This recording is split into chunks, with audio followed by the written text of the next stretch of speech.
Hey guys, and welcome to week 41 here on the Real DVD Watchers. On Wednesdays, as always, Tom. The movie that I've chosen to review this week is something that I was very skeptical going into. It's from one of my favorite directors, but just very skeptical because I don't really want to give too much away because I want to really go into it later. So the movie that I have chosen to review is David Cronenberg's A History of Violence. Basically what this movie is about, it's about this man named Tom Stahl. He lives in this very, very small town where pretty much everyone knows everyone, and, you know, him and his wife are still in love after all these years. They have a son and a daughter. The son gets picked on horribly at school because he's different. He's not a jock or anything like that.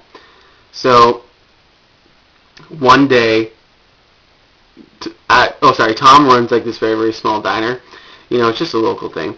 And one day, Tom and all of his workers are going to close up shop, and these two guys walk in. And he's like, "Oh, sorry guys, we're closed." He's like, "No, you're not. I just want a cup of coffee." And Tom's like, "No, we're closed." And he pulls out a gun. He's like, "I just want a fucking cup of coffee."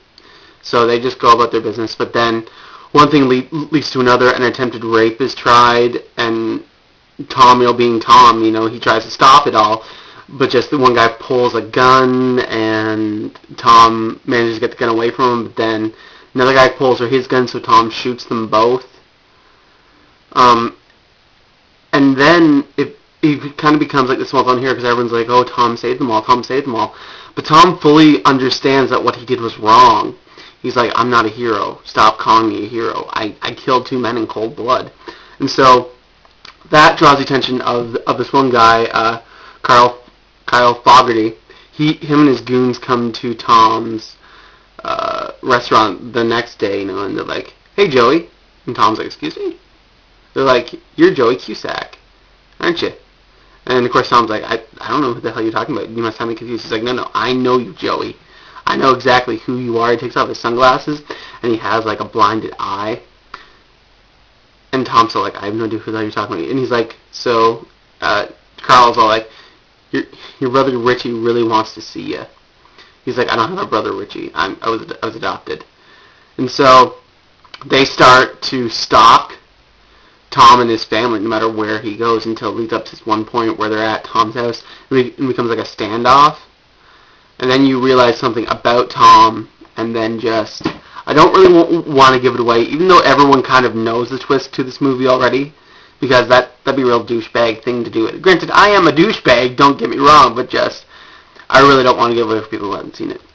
So, I think the main question with this movie is, does it feel like a Cronenbergian movie? You can use Cronenbergian. I can't even fucking pronounce the word. Cronenbergian, right? You can use that word, Cronenbergian. Fuck! Cronenbergian? Yeah, that's the word. Yeah, I'm going to say you can go ahead and use the word Cronenbergian. Does it feel like a Cronenbergian movie? Fuck. Yes, it does, to answer the long-winded question. For me, there were senses of its other movies in there. For me, there was lots of stuff that was similar to Naked Lunch in the way how it was shot. There's this really great love scene where Viggo Mortensen and his wife, Maria Bello, are pretending to be teenagers again, having like that first date and their first sexual experience. And it comes off so beautiful, but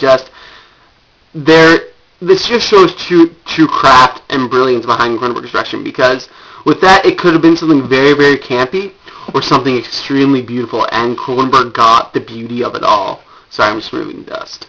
And I was so glad that he did it that way, because Cronenberg is such an idealistic director. He knows what he wants, but he doesn't push his actors. He's always like, let's just go for it and see what happens. I mean, for me, that's what the brilliance of Cronenberg is. He never really pushes anything onto an actor.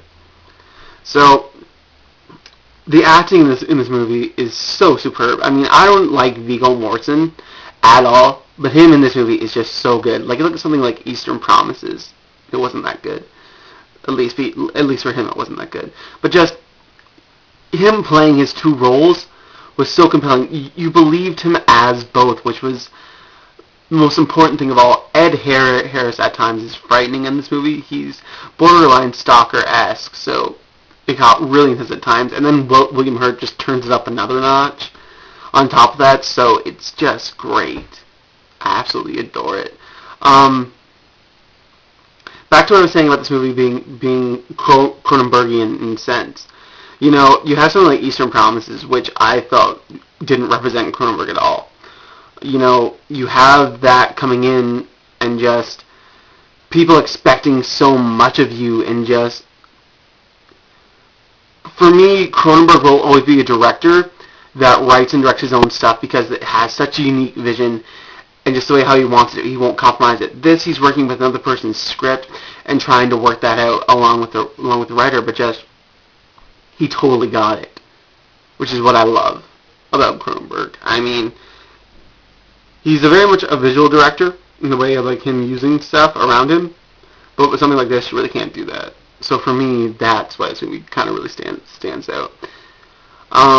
The editing is really, really good in this movie. The overall story, the twist is very, very callable. It was based off of a graphic novel. I haven't read this graphic novel yet. I kind of want to, though.